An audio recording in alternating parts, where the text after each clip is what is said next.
Aujourd'hui, je vais vous parler de la série SEAL Team, une série produite par CBS, le géant de l'industrie de la série aux États-Unis.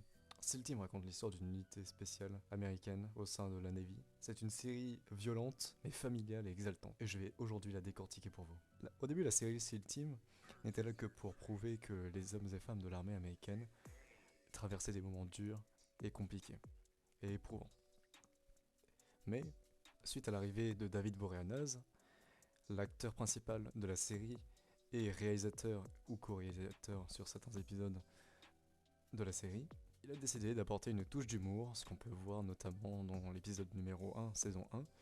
On retrouve directement ceci dans les premiers épisodes, ce qui nous fait comprendre que la série va avoir un tout autre tournant que celui énoncé de base. Une partie de son entraînement repose sur le fait que morte c'est bien. Pas vrai, vieux? Je vous montrerai où on range le pied de biche qu'on utilise pour lui desserrer la mâchoire. Merci Sony. C'est ce qui va donc plaire à tous les fans de la série SEAL Team. C'est pourquoi la chaîne CBS va pouvoir sponsoriser entre guillemets cette série et fait en sorte qu'elle aille loin, très loin. Plus de 75 combattants américains ont été embauchés comme figurants et cascadeurs. Tyler Gray, interprète de Trance Sawyer, est un ancien ranger et a notamment servi comme tireur d'élite avant d'être licencié pour raison médicale après avoir été blessé par un explosif.